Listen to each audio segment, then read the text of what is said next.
नमस्कार दोस्तों, इस पूरे घटनाक्रम को सुनाने का उद्देश्य किसी की मन की भावना को ठेस पहुंचाना नहीं है और ना ही किसी का दिल दुखाना है, बल्कि आपको जागरूक करना है और सचेत करना है।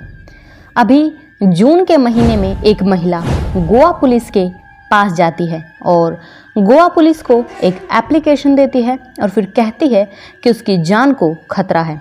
एप्लीकेशन में जो लिखा था वो ये था कि गोवा की जेल में बंद एक सीरियल किलर है जिसके ऊपर 16 लड़कियों के कत्ल का इल्ज़ाम है और वो सीरियल किलर 21 दिनों के लिए जेल से बाहर आ रहा है और उसे जेल से बाहर प्रशासन खुद भेज रही है। क्यों? क्योंकि उसे जेल में रहते हुए करीब 14 साल हो गए हैं। 14 साल के दौरान उसकी दिमागी हालत और बाकी चीज़ें ठीक रहें और सोसाइटी के लोगों से घुल मिल सकें, इसीलिए उसे खुद प्रशासन 21 दिनों की छुट्टियां दे दी जाती हैं और वो बाहर निकलेगा तो भी किसके लिए? उस सीरियल किलर की जो बीवी और एक बेटी होती है उससे उसने अपना रिश्ता तोड़ रखा है। लेकिन अब वो गोवा में भी नहीं रहती हैं, वो मुंबई में रहते हैं।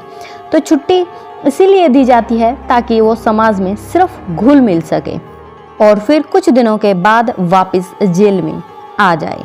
लेकिन आप खुद सोचिए, प्रशासन ने तो उसे छुट्टी दे दी है, लेकिन उस महिला पर क्या बीतेगी जिस महिला को वो जेल के अंदर रहते हुए लेटर लिख रहा है, फ़ोन कर रहा है, फ़ोन पे धमकी भी दे रहा है कि मैं जिस दिन बाहर आया तो तुझे देख लूँगा।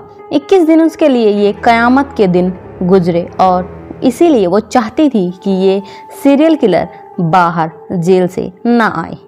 ये देश के इतिहास में पहला ऐसा मामला है जब एक घोषित सीरियल किलर को, जिस पर एक नहीं, दो नहीं, तीन नहीं, बल्कि 16 लड़कियों के कत्ल के केस या बोलिए इल्ज़ाम लगे हुए हैं, जिसको 3 बार उम्र कैद की सज़ा मिल चुकी है, उस खुखार सीरियल किलर को किस दिन के लिए हमारी प्रशासन खुद आज़ाद कर रही थी, जो कि सोसाइटी के लिए भी बहुत बड़ा खतरा है।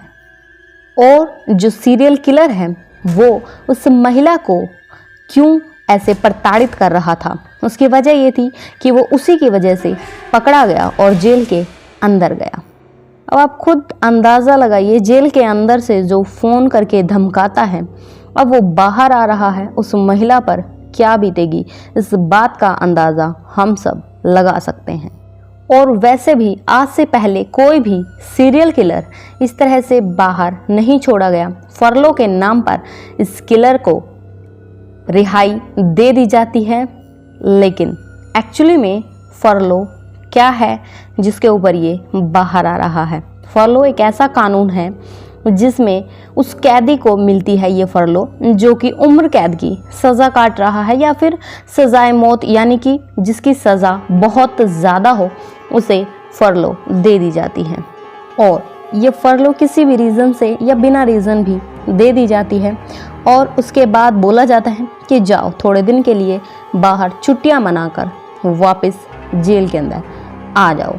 लेकिन जो फरलो है वो अलग अलग जगह पर इनका कानून अलग अलग है, अलग अलग स्टेट में अलग अलग। एक खूंखार किलर 15 जून को, जिसका नाम होता है महानंद नायक, गोवा की सड़कों पर घूमेगा, वो भी खुला आज़ाद। फरलो पर रिहा हो जाता है 15 जून को। उसके बाद अगले 21 दिन यानी 5 जुलाई तक वो गोवा में घूमेगा। बस उसकी शर्त ये रहती है कि हर दूसरे दिन उसे गोवा के एक पुलिस स्टेशन में जाकर दस्तखत करने पड़ेंगे। लेकिन अब ये बाहर आ रहा है तो ये रहेगा कहाँ? तो गोवा में एक सेंट जेवियर एकेडमी है जिनके यहाँ हैंडीकैप वगैरह का हैंडीकैप क्राइम इंस्टीट्यूट है, ये वही रहेगा अगले 21 दिनों तक। लेकिन इसकी वजह ये भी थी कि जो इस इंस्टीट्यूट के कर्ता धर्ता हैं, मालिक हैं मिस्टर मावरिक, उन्होंने इसकी जिम्मेदारी ली है और उन्होंने खुद एक फ़ैसला लिया है कि ठीक है, मैं इसको फरलो पर भेज दीजिए। इसके लिए जो भी कानूनी दस्तावेज़ हैं, कागजात हैं, साइन करना है या कुछ भी अमाउंट वगैरह देनी है, तो उसकी जिम्मेवारी जो है वो मिस्टर मावरिक ने ली है। अब महानंद नायक को जेल के बाहर आज 26 जून हो गई है, तो लगभग की 11 दिन बीत चुके हैं और अभी वो 9 दिन के करीब और आज़ाद रहेगा। तो कौन है महानंद नायक, इसकी क्या पूरी सच्ची घटना है, वो सब आइए मैं आपको बताती हूँ इस कहानी में।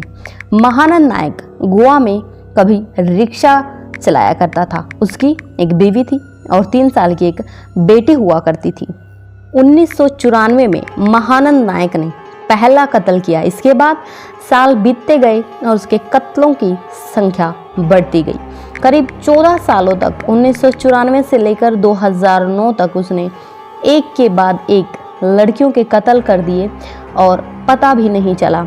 और उसके बाद जो एक पोंडा इलाका है उसके इर्द गिर्द बहुत सारी लड़कियां जिनकी उम्र लगभग 25 से 35 साल के आसपास है वो गायब होती रही। घर वाले कंप्लेन लिखवाते रहे, कुछ लाशें भी मिली, लेकिन पुलिस उन कड़ियों को जोड़ नहीं पाई। उन मिसिंग लड़कियों की जो पहेली थी वो सुलझा नहीं पाई। और इसी दौरान 1995 में एक मामला सामने आता है। एक लड़की गायब हो जाती है इसी पोंडा इलाके की। उसके भाई ने पुलिस स्टेशन में जाकर रिपोर्ट दर्ज करवाई और FIR कटवाई। उसके बाद वो बताता है कि मेरी बहन आखिरी बार महानंद नायक के साथ देखी गई थी। तो पुलिस ने उसे बुलवा लिया, महानंद नायक को। उसके बाद वो साफ झूठ बोल रहा था, लेकिन फिर भी जो पुलिस है उस महानंद नायक को छोड़ देती है, क्योंकि जो रिक्शा यूनियन होती है वो पुलिस पर दबाव बनाते हैं कि महानंद नायक बेकसूर है, आप उससे पूछताछ के लिए बिना वजह बुला रहे हो। लेकिन अब क्या करें, 1995 में पुलिस ने दबाव में आके उसे छोड़ दिया और जांच ठीक से नहीं हुई। और इसी वजह से महानंद नायक का हौसला और बढ़ जाता है और वो जुर्म करता चला जाता है और लड़कियां गायब हो जाती हैं और कोई सुराग भी नहीं मिलता। अब जो भी लाशें मिलती वो अलग अलग इलाके में मिलती, जिस वजह से पुलिस वाले इन कड़ियों को जोड़ने में सक्षम नहीं हुए और कोई भी मामला सुलझा नहीं पाए। और पुलिस इन कड़ियों को जोड़ ना पाए, इसीलिए महानंद नायक जानबूझकर अलग अलग इलाके में ये सारी वारदातें करता था। लेकिन फिर एक मामला सामने आता है 2009 में। हुआ ये था कि एक महिला ने पुलिस में जाकर रिपोर्ट लिखाई। उसने कहा कि मेरे साथ ज़बरदस्ती करने की कोशिश की गई है, मेरा रेप किया है, और उसने नाम बताया महानंद नायक। पुलिस को लगा कि शायद इनकी आपसी कोई दुश्मनी होगी, इसी वजह से ऐसे इनको इल्ज़ाम जो है लगा रहे हैं। तो पुलिस ने इस मामले में तफ्तीश फिर भी जारी की। उसके बाद पुलिस सब तफ्तीश वगैरह जारी करती है, ढूंढती है सब चीज़ें, लेकिन इतना कुछ खास उनको सबूत मिलता नहीं है। उसके बाद अगले 2 दिनों के अंदर पुलिस के पास एक दूसरी शिकायत आई। 2009 में एक महिला फिर से गायब हो जाती है। उसकी रिपोर्ट दर्ज करवाई जाती है और वो महिला मिसिंग होती है। उसके बाद इन्वेस्टिगेशन शुरू की जाती है, लेकिन जब उसकी इन्वेस्टिगेशन शुरू की जाती है तो आखिर में उसका मोबाइल जो लोकेशन होती है वो सारी चीज़ें, और जब पुलिस तफ्तीश कर रही थी तो अचानक से देखती है कि जिस महिला ने रेप की शिकायत की है, रेप की शिकायत लिखवाई है और जो महिला गायब हुई है, उस महिला ने इस महिला को फ़ोन पे बातचीत की है। और एक रेप विक्टिम भी अपनी कंप्लेन लेकर इसी पुलिस स्टेशन में आया है, और जो दूसरी महिला जो मिसिंग रिपोर्ट लिखवाई है वो भी इसी पुलिस स्टेशन में लिखवाई गई है। और उसके बाद इन दोनों के फ़ोन कनेक्शन जुड़ जाते हैं। फ़ोन कनेक्शन जुड़ते ही पुलिस वाले अब इस रेप विक्टिम से दोबारा बात करते हैं।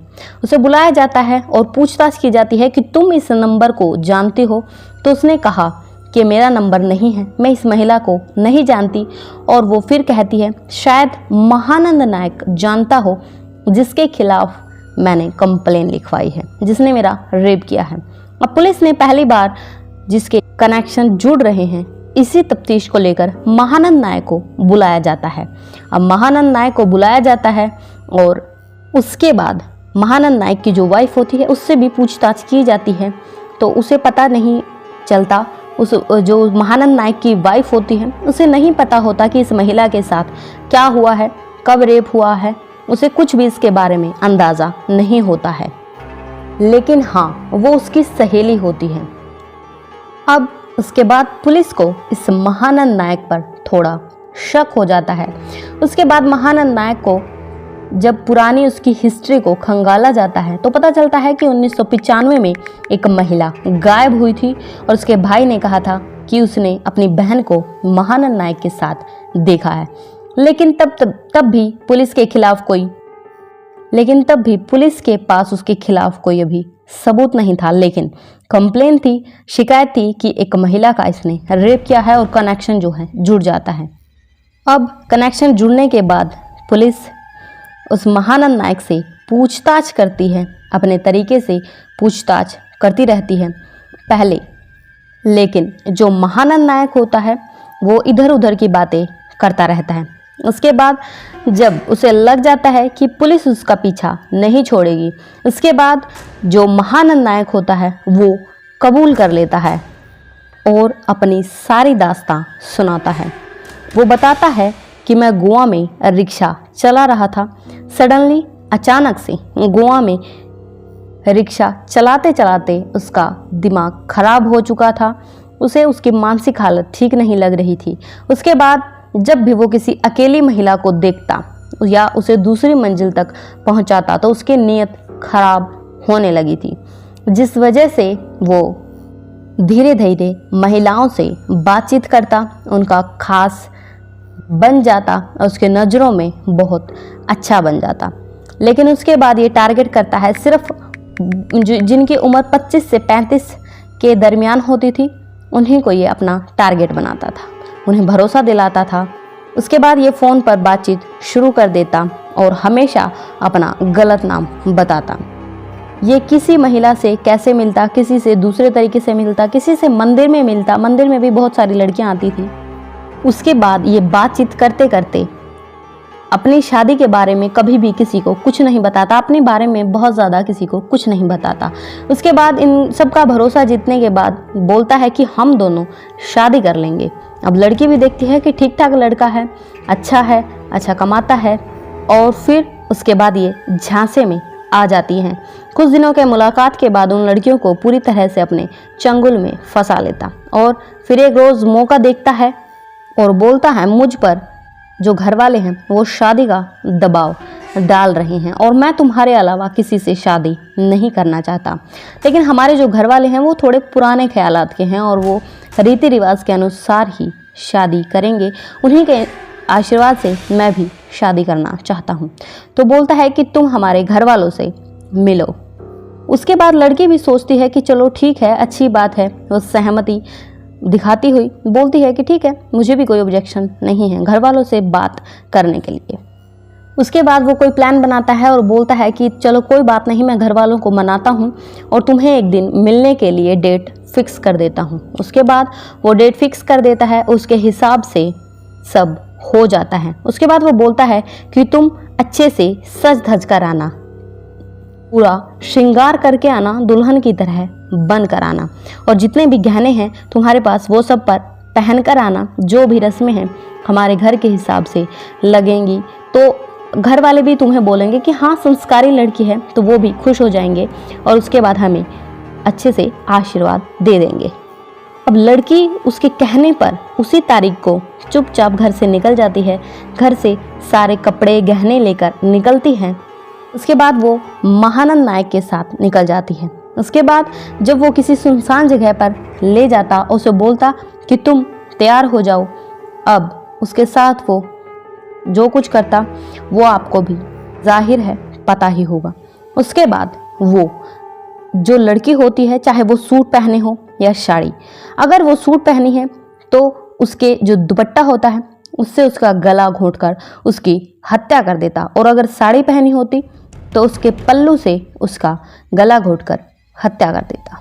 अब वो जो लड़की होती है बहुत सारे जो गहने लेके आई होती है, वो उसे अलग अलग जगह बहुत दूर दूर जो भी जितने सुनार थे, जो जेवर ऐसे खरीदते हैं, उन्हें बेच देता और उनसे पैसे ले लेता। उसके बाद उसने एक के बाद एक कत्ल करना शुरू कर दिया। उसके बाद इत्तेफाक से अब 2003 आ गया और बहुत सारे कत्ल कर चुका है वो रिक्शा चालक। लेकिन अब उसने रिक्शा चलाना भी छोड़ दिया। अब वो घर पर रहने लगा। उसकी बीवी जो है वो जॉब करती है, नौकरी करती थी एक सरकारी स्कीम के तहत। अब जो उसकी बीवी होती है वो पढ़ी लिखी होती है और अपनी बेटी घर पर परवरिश करता महानंद नायक और देखता कि जो बीवी है वो नौकरी कर रही है और मैं साइड में कोई बिजनेस कर रहा हूँ, उसको यही बताता और ऐसे ही लड़की की तलाश में निकल जाता। उसका भरोसा जीतता, उसे सजा धजा कर गहने पर पहनाकर खास जगह ले जाकर उसकी हत्या कर देता। अब ये काम उसे करते करते 14 साल बीत जाते हैं और वो किसी की भी पकड़ में नहीं आता। उसके बाद एक दिन उसकी बीवी की जो सहेली होती है वो घर पर आ जाती है, किसी काम से आती है। सहेली को देखकर उसकी नीयत डोल जाती है। उसके बाद वो उसके साथ ज़बरदस्ती करने की कोशिश करता है। सहेली ने हिम्मत दिखाई और उसने जाकर पुलिस में कंप्लेन कर दी। और अब इत्तेफाक से जो गुमशुदा एक महिला होती है उसकी भी कंप्लेन उसी पुलिस स्टेशन में होती है और कॉल डिटेल से पता चलता है कि रेप विक्टिम और गुमशुदा जो महिला है उनके बीच में कुछ न कुछ कनेक्शन है। उसके बाद आखिरकार महानंद नायक को पकड़ा जाता है, सब पूछताछ की जाती है। लेकिन कमाल की बात यह है कि महानंद नायक ऐसे पकड़ा कैसे गया और इतने सालों तक वो पकड़ा क्यों नहीं गया, ये बात मैं आपको आगे इसी वीडियो में बताती हूँ। उसके बाद अपने हर शिकार का ये फ़ोन फेंक देता था, लेकिन उस महिला का जो लाश थी उसका जिसने शिकार किया था अभी मारने के बाद उसने सोचा कि उसके मोबाइल से अपनी बीवी की जो सहेली है उसे फ़ोन किया जाए। उसके पास जो करीब का जो नंबर होता है वो अननोन होता है, वो जो नंबर उससे भाई उसको थोड़ा सा ये था कि शायद मैं फ़ोन करूं तो शायद वो फ़ोन ना उठाए या ब्लैक लिस्ट में हो या जो भी बात थी। उसके बाद उसने उस मोबाइल से फ़ोन किया और उसकी जो कॉल डिटेल रिकॉर्ड में आ जाती है और फिर इधर उसने रेप का जो केस है उसी पुलिस स्टेशन में लिखा दिया जाता है। तो इसी गलती की वजह से महानंद नायक पहली बार 14 साल में पकड़ा गया, उसे गिरफ्तार कर लिया गया। लेकिन पुलिस सिर्फ एक गुमशुदा और एक रेप विक्टिम का सिर्फ ये मामला सुलझा रही थी, लेकिन उसके बाद उसने खुद ब खुद कबूल लिया सीधे सीधे कि उसने 16 लड़कियों का कत्ल किया है।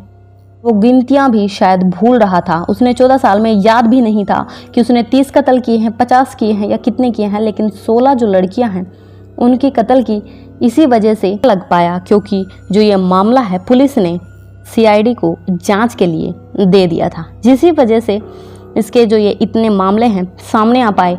16 जो लड़कियों के इसने कत्ल किए हैं उनके सबूत मिल चुके थे, लेकिन पीछे वाले जितने भी इसने कत्ल किए थे वो सबूत अब मिट चुके थे। अब इसे उन कत्लों के बारे में भी याद नहीं था, इसी वजह से इस पे 16 कत्लों के इल्ज़ाम लगे। लेकिन अब उस महिला का क्या हुआ जो 21 दिनों के डर से पुलिस को कंप्लेन कर रही थी। हालांकि गोवा के जो DGP हैं उन्होंने लोकल पुलिस से एक महिला कांस्टेबल को ये जिम्मेवारी दे दी थी उसके इर्द गिर्द रहने की। उसके बाद महानंद नायक पर 21 दिनों तक नज़र रखी जाए। इसके बाद महानंद नायक जब बाहर आता है, इससे इसकी पत्नी और बेटी वो भी कभी मिलने के लिए राजी नहीं होते। एक न्यूज़ रिपोर्टर ने जब उनका इंटरव्यू लिया तो बताया कि वो हमारे लिए उसी दिन मर चुका था जिस दिन मुझे ये पता चला कि उसने इतने कत्ल कर दिए हैं। आपका इस सच्ची घटना के बारे में क्या राय है, कृपया करके कमेंट बॉक्स में ज़रूर बताइएगा। धन्यवाद।